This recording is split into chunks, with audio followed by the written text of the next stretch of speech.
আমরা যাব সবাই এখন ভোট দিতে।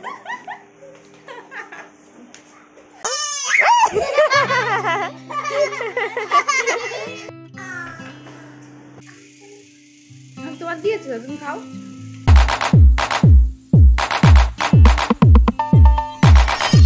নমস্কার বন্ধুরা, কেমন আছো সবাই? লিটল ব্যাং ব্লগসের নতুন একটা ভিডিওতে তোমাদের সকলকে স্বাগত জানাই। ভিডিওর শুরুতে ভিডিওটুকু দেখেই তোমরা বুঝতেই পেরে গেছো যে ভিউটা আমার বাবার বাড়ির। হ্যাঁ বন্ধুরা, তোমাদের না জানিয়েই হঠাৎ করেই বাবার বাড়িতে এসেছি, আর তার কারণ হচ্ছে ভোট দিতে যাওয়ার। এখন তো চারিদিকেই ভোট হচ্ছে, আর 13 তারিখে ছিল আমাদের বাতকুল্লার ভোট। তো ভোট দিতে যাব বলেই আমি হঠাৎ করেই ভোট দেওয়ার আগের দিনকে মানে 12 তারিখ রাত্রেবেলায় আমি বাতকুল্লাতে এসেছি। তো এখন দেখো সকালবেলায় স্নান টান করে রেডি হয়ে নিয়েছি। এই যে ভোটের স্লিপটা আর কি তোমাদেরকে দেখাচ্ছি। পাশে মা রেডি হচ্ছে, এখন আমরা যাব ভোট দিতে। একদম রেডি সেডি হয়ে নিয়েছি, আর মাও স্নান করে রেডি হয়ে নিয়েছে। সকাল সকাল স্নান করে কেন ভোট দিতে যাচ্ছি সেই কারণটাও তোমরা একটু পরেই জানতে পারবে। তোমরা ভিডিওটি দেখতে থাকো, আশা করছি আজকের ভিডিওটি তোমাদের ভালো লাগবে। আমার বিয়ে হয়ে গেছে 5 বছর হয়ে গেল, কিন্তু এখনও আমার ভোটটা ট্রান্সফার করিনি বাতকুল্লার থেকে আমার শ্বশুরবাড়ির ঠিকানায়। তো সেটা আমার বিভিন্ন কারণেই হচ্ছে না করা। তো যাই হোক, ভোট দেওয়ার সুবাদে আমি বাবার বাড়িতে আসতে পারলাম এখন, মানে অনেক দিন আসিনি, অনেক দিন পর বাবার বাড়িতে এসেছি, সেই কারণে খুবই খুশি ছিলাম। তো আমার বাবু এখন বাড়িতেই থাকবে, মানে দাদার কাছে থাকবে, আর আমি আর মা যাব এখন ভোট দিতে, যেহেতু বাইরে প্রচুর রোদ্দুর।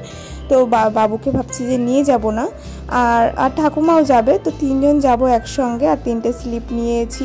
আর এমন কাণ্ড হয়েছে, আমি ভোট দিতে আসব এত দিন পর বাবার বাড়ি আসছি বলে এতটাই বেশি এক্সাইটেড ছিলাম যে ভোটের কার্ডটাই আমি আনতে ভুলে গেছি, মানে ভোটার যে আইডি কার্ডটা আনতেই ভুলে গেছি। তো ভাবছিলাম, এই নিয়েই আলোচনা করছিলাম যে আমাকে কি ভোট দিতে দেবে, আমাকে কি ওখানে ঢুকতে দেবে, এইসব আলোচনা করছিলাম। কিন্তু তার আগে আমার বাবা সকালবেলায় গিয়ে ওখানে যারা থাকে তাদের কাছ থেকে শুনে এসেছে যে ভোটার কার্ড ছাড়া কি ভোট দিতে পারবে। তো হ্যাঁ, ওনারা বলেছে যে স্লিপটা থাকলেই ভোট দিতে পারবে। তাই তো স্লিপটা নিয়েই এখন এই যে বেরোচ্ছে ভোট দিতে যাওয়ার জন্য।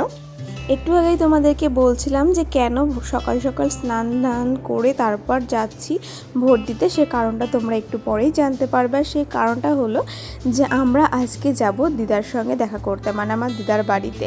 তো আমি বিয়ের পর তো শ্বশুরবাড়ির থেকে যাওয়া হয় না দিদার সঙ্গে দেখা করতে, আর আমার মাও অপেক্ষা করে থাকে যে কবে আমি বাতকুল্লায় আসবো, তারপর একসঙ্গে দিদার সঙ্গে দেখা করতে যাবে। কারণ মাও নিজের সংসার ফেলে যাওয়ার সময় পায় না, আর আমিও যেতে পারি না শ্বশুরবাড়ির থেকে। তো সেই কারণে যখন এক জায়গায় হই তখন প্ল্যান হয় যে চলো দিদার সঙ্গে দেখা করে আসি। আর এই যে ভোট দেওয়ার উপলক্ষে এসেছি, তো মা বললো যে আছিস কিছুদিন, তাহলে চল আজকে দিদার সঙ্গে একটু দেখা করে আসি। তাই তো যেমন ভাবা সেমন কাজ, সকাল সকাল স্নান করে ভোট দিয়ে এসেই বাকি সাজটা কমপ্লিট করে নিয়েছি। এখন মাও রেডি হয়ে নেবে, তারপর আমি, দাদা আর মা আর বাবু 4 জন মিলে চলে যাব দিদার সঙ্গে দেখা করতে। তো বেরোনোর আগে মা বললো একটু তরমুজ কেটেছি, খেয়ে নে। তাই তো মা ঝুড়ির মধ্যে তরমুজ কেটে নিয়েই আমাদেরকে দিতে চলে এসেছে। আর এদিকে দেখো আমার বাবু তো অলওয়েজ ঘুরতে যাওয়ার জন্য সবসময় রেডি থাকে। ও দেখো রেডি হয়ে নিয়েছে, আর কতটা এক্সাইটেড ওর মামা গাড়ি বের করছে বলে। এই যে গাড়ি বের করেও নিয়েছে, আর এখন বাবুকে সামনে বসিয়ে নিচ্ছে। বাবু, আমি, মা, দাদা সবাই এক স্কুটিতেই যাব। বাইরে প্রচুর রোদ্দুর, চেষ্টা করছিলাম অনেকটা সকাল সকাল যাওয়ার জন্য, কিন্তু ভোট দিতে গিয়ে একটু লেট হয়ে গেছিলো। তাও কোনো ব্যাপার না, মোটামুটি 10টার মধ্যেই আমরা বেরিয়ে পড়েছি রাস্তায়। তো চলো তাড়াতাড়ি আমরা বেরিয়ে পড়ি। আর অনেক দিন পর দিদার সঙ্গে দেখা করতে যাচ্ছি, প্রায় 1-1.5 বছর পর দিদাদের বাড়িতে যাচ্ছি।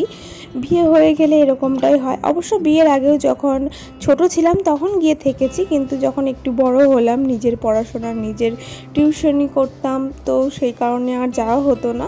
সেমনটাই এবারও বিয়ের পরে অনেক দিন পর এলাম দিদার সঙ্গে দেখা করতে। আর যেহেতু গরমের সময়, মা, দিদা, আমি 3 জনেই মেঝের মধ্যে শুয়ে গড়াগড়ি পারছি আর কি, আর কত রকমের গল্প। তো তারপর দেখো দিদার জন্য যা এনেছিলাম, দিদা সেটা হচ্ছে বের করে দেখছে কি কি এনেছি, আর একটা করে জিনিস বের করছে, আর রীতিমতন বকাঝকা করছে যে কি দরকার ছিল এইসব আনার।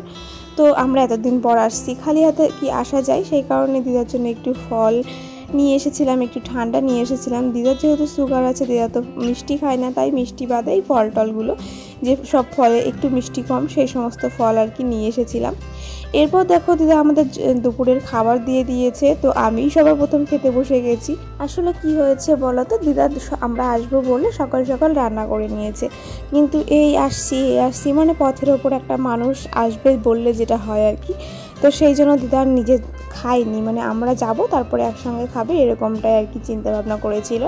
কিন্তু আমরা তো গিয়ে খিদে পাইনি, এদিকে দিদা খেতেও পাচ্ছে না আমরা না খেলে, এই জন্য বারবার বলেই যাচ্ছিলো যে তোরা খেয়ে নে, তোরা খেয়ে নিলে আমি খেয়ে নিতে পারবো। তো মানে আমাদের খিদেই পাচ্ছিল না, কেউ বসছিলই না, তাই ভাবলাম যে তাও যাও আমি আগে বসি, তারপর নিশ্চয়ই সবাই খেয়ে নেবে। ঠিক কারণে আমি আগে খেতে বসে গেছি। আর এটা হচ্ছে পরের দিনের, মানে আমি দিদাদের বাড়িতে 2 দিন ছিলাম, তো এটা পরের দিনের। আর আমার পাশে আর একটা দিদার বাড়িতে আছে, সেখানে ওরা ছাগল গরু সব পোষে, আর আমার বাবু তো সারাক্ষণ ঘরের মধ্যে থাকে, তোমরা তো জানোই। তো ও তো এরকম ছাগল গরু এরকম মানে ওপেনলি দেখতে পারে না, আর ধরা তো দূরের কথা। তো এখানে এসে দেখো ছাগলের বাচ্চাগুলো ধরতে পেরে ও কি খুশি। তো এই যে এই বোনটার সঙ্গে ছাগলের বাচ্চাটা নিয়ে ও খুব খেলা করছিল, তো আমারও খুব সুন্দর লাগছিল। আর আমার দিদারা সবাই জানে যে আমি ভিডিও করি, তো ওরাও বলছিল যে একটু ভিডিও করে নে, ভালো লাগছে দেখতে, তাই একটু ভিডিও করলাম আর তোমাদের সঙ্গেও শেয়ার করলাম যে কত মজা করছে। আসলে বাচ্চাদের এরকম প্রকৃতির জিনিসের সঙ্গে খেলতে দেওয়া বা সচরাচর সামনাসামনি পরিচয় করানোটাও উচিত। সারাক্ষণ তো বইয়ে ফোনে টিভিতেই দেখে থাকে, সামনাসামনি দেখতে পেয়েও কত খুশি। দেখো ছাগলের বাচ্চাটাকে একদম জড়িয়ে ধরে বসে আছে, কিন্তু ও কোনো মতেই ছাড়বে না, মানে বাবু কোনো মতেই ছাগলের বাচ্চাটাকে ছাড়বে না। অনেক কষ্টে ওকে ছাড়ানো হয়েছে। আর এই দেখো দিদাদের জমির বিচুলি আর কি, ধান ঝাড়ার পর বিচুলি হয় সেটাই, অনেক বড় বাড়ি, চাষি ফ্যামিলি হলে যেমন হয় আর কি। তারপর দেখো দিদাদের বাড়িতে আমার মাসিরাও এসেছে, দাদা এসেছে, মাসি এসেছে। তো সবাই যখন এক জায়গায় হয়েছে তখন দিদা বলল যে ছোটোবেলার মতন কলা পাতায় করে খাওয়া যাক, খুব মজা হবে। সেই ছোটোবেলায় যখন দিদার বাড়িতে আসতাম, দাদারা মাসিরা মামারা সব এক জায়গায় হয়ে কলা পাতায় করে ভাত খেতাম, খুবই মজা হতো। সেই ছোটোবেলার কথা আর কি মনে পড়ে যাচ্ছে। তো যাই হোক বন্ধুরা, দিদার বাড়িতে তো এইভাবেই আমার সময়টা কেটে গেল। এবার খাওয়া দাওয়া করে নিই দুপুরের। আজকের ভিডিওটা তাহলে আর বেশি বড় করছি না। সবাই ভালো থেকো, সুস্থ থেকো, সাবধানে থেকো। দেখা হবে পরবর্তী নতুন একটা ভিডিওতে। আর ভিডিওটি শেষ করার আগে, মানে ভিডিওটি থেকে যাওয়ার আগে, ভিডিওটি ভালো লাগলে অবশ্যই কিন্তু একটা লাইক এবং কমেন্ট করে জানিয়ে যেও কেমন লাগলো। আর চ্যানেলে নতুন বন্ধু হয়ে থাকলে চ্যানেলটি সাবস্ক্রাইব করে নেওয়ারও অনুরোধ রইল। টাটা।